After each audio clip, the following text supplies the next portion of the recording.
Okay, welcome back to another video. I want to start this off by stating a few things. Number one, thank you for all the viewership in the last few videos. These last 3 videos that I made have done better than anything on my channel in the last year. So if you enjoyed those videos, I really appreciate it, and that's where you came from. If you haven't checked them out and they sound interesting to you, feel free to check those out. And I don't know if it's the timing of those videos or the content or maybe just like hearing my voice. But once again, I do appreciate all of the support on those. Secondly, if you like this kind of content, please consider subscribing. We talk about stock news. We talk about some dividend stocks that I own. Mostly it's just ETFs. And then we also talk about putting a little bit of my money on the side and just documenting me selling some calls and puts on the side for some extra income. However, that hasn't been up to much recently just because the general market's been down and I've just been holding on to stocks. And even though the title says something about the banking crisis, I haven't come up with a title name yet.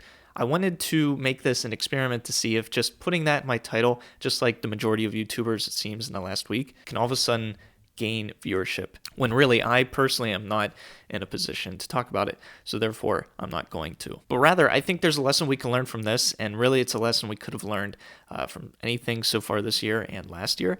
It's diversification is key. Unfortunately, I got caught up, just like majority of retail investors, it seems, during 2020 and 2021 with some speculative stocks that ended up burning me. And while I could dwell on that fact, it's better to just learn from it and move on. And really, I've been focusing on 2 particular tickers in the last 6 months or a year or so, and that was VOO and SCHD. And really, I think the investing proverb of just investing in index funds or ETFs that are diversified and dollar cost averaging into them has proven in the last year that is really the way to go. Because sure, things are great when everything's up and you're buying these speculative stocks and all of them go up, but if you hold on to them while they go down, you can get crushed. And really, another point about this that is related to the banking collapse is I don't really care. I don't pay attention to it that much because really, if you buy well-diversified funds, it shouldn't affect you. Like SCHD here, it's a dividend paying ETF. Sure, it probably owns some banks, and in fact, I know it does, but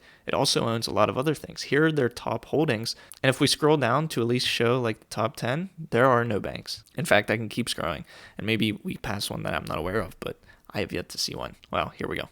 But look at all these other companies that aren't related, and that's the power of just investing in a well-diversified ETF or index fund, is that it's one ticker, but you get instant diversification. Here's VOO. And on Vanguard's site, they show you how it's broken down by sector. And we can see financials only makes up 11.7% of VOO. So while, yeah, financials might have taken a hit, it's only a small portion of this particular ETF. So it really doesn't affect that ETF that much. And here's the thing, it's not always going to be banks. Maybe some other sector takes a hit, some bad news comes out about it. Banks are seen relatively and generally as safe. No one ever thinks when they put their money in a bank that, hey, this might close and the bank itself might have a negative balance tomorrow. No one goes into the bank thinking that. We're always typically told that banks are safe. So I made this kind of video a few times now. Usually it doesn't get received too well in terms of viewership, but I just thought I'd reiterate again that yes, it is kind of fun to play around with certain stocks, and that's what I do here in my Robinhood portfolio. I just sell some options like I mentioned before. You can see I got some Bitcoin, but the majority of my money is actually in either these 2 ETFs, a mutual fund on Fidelity, it's a blue chip growth mutual fund, or an index fund on Fidelity. And so that's it. That's all I wanted this video to be about.